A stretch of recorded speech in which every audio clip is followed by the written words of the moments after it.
Peggy 18. 2022 has been quite the year for DayZ so far, both on the official server side of things where vanilla is the only way to go with no modding, and also on the community side as well, with the freedom of adding mods and changing various features. Now with the dev team out there working hard at adding more and more content as they battle to keep our attention, we have now made it midway through the year. At the time of the recording of this video, so what better time to pour back over the last 6 months of DayZ and recall some of the boldest, welcoming and just plain out surprises that we were presented with in the past 6 months. I'm Prestige and this is DayZ in a nutshell and how far it's come along in 2022 so far.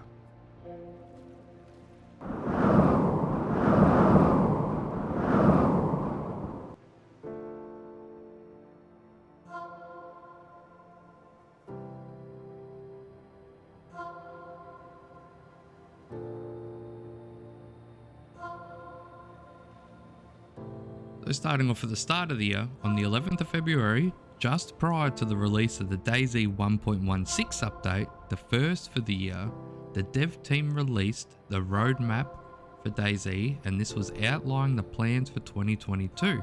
Now in the roadmap, they announced they're planning 5 updates with a range of various updates including a healthy balance of bug fixing and new content.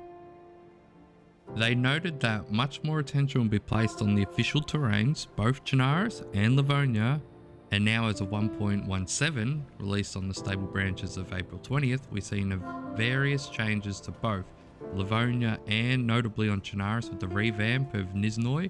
This gets me excited for what other map changes and revamps might be coming in the following months. They also noted that they are in the process of porting the latest version of vehicle simulation from the newest version of the Infusion engine, meaning we should have vehicles spending more time on the ground and less time in space.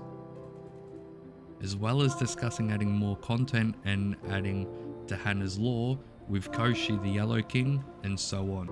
And with this, 1.16 hit the stable branches on the 16th of February. It included the addition of the Buys and SMG with a 64 round magazine fed with 380 ACP rounds.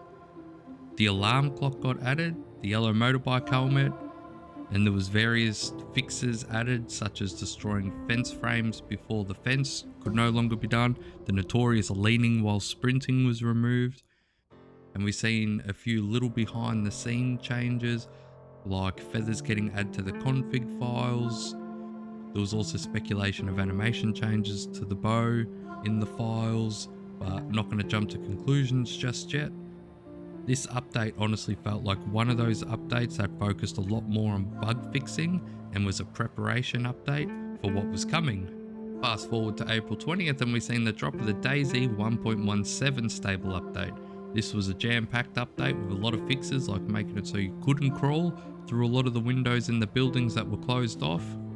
Traps would now react to vehicles, barrels could no longer be picked up with items attached to it, but on top of all the fixes we received a ton of new content. We got the Longhorn, came back, made a notorious return, chambered in 308, it's a pistol with a scope suitable for a pocket sniper. We got the ability to craft knives from bones, clothes from rags, improvised gas mask for the toxic zone, a new 308 bolt action sniper, spears that have a stabbing animation. We've got various melee weapons, added the meat cleaver, meat tenderizer, so on. They added a castle to Livonia being the only place that spawns the Yellow King helmet. It honestly felt like the 1.17 update was quite welcoming with its range of content, features, and comparing to the DayZ 1.16 update, this was massive. But there was honestly no preparation for what came and smacked us right in the face on the 20th of May. They released the experimental branch of the 1.18 update, and that came live on the 15th of June. This was an explosive update filled with a lot of love for the modding community for both console and PC, allowing for more custom assets to be ported for custom areas and so on. The ability to change how dynamic events spawn and more customization was a much needed show of love to our friends on console. But not only did we get some massive fixes, like some doors couldn't be unlocked once locked with a lockpick, making it so you couldn't cook food and fuel. fixing the size of binoculars because they were massive.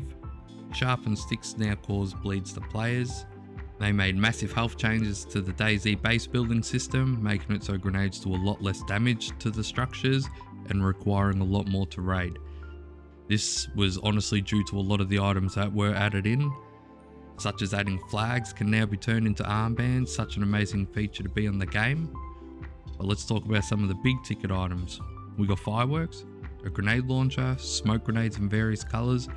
We got a toxic grenade shell, a heavy explosive shell.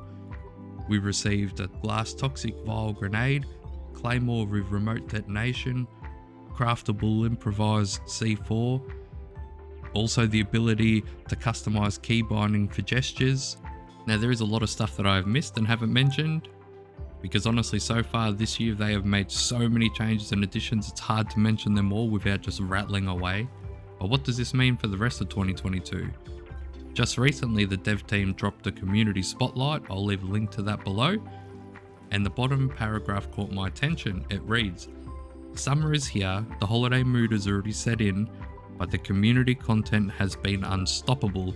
We love seeing all your creative work, but please rest well whenever you can.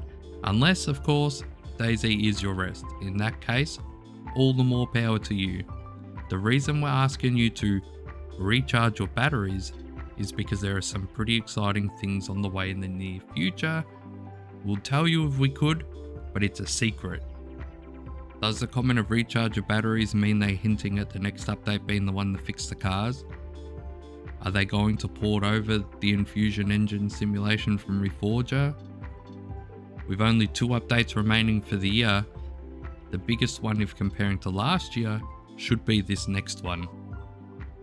I feel, in my opinion, by adding all the explosives and new ways for raiding, it's quite possible we will be seeing some much needed love to base building. I can see how it would be easier for the dev team to add all the explosives, the C4, the grenade launcher and so on, then balance the revamped base building around that compared to rolling out the base building changes, then trying to balance as they add the explosives in. It shouldn't be long now until we get the first taste of what's coming, and I will be covering it once we know. I also want to note that the dates in this video are from my time zone in Australia before the comments come in saying I was wrong and the dates aren't right. But I want you guys to comment below and let me know what you guys think about the changes that they've added and what you guys think is coming next. And I'll see you in the next one.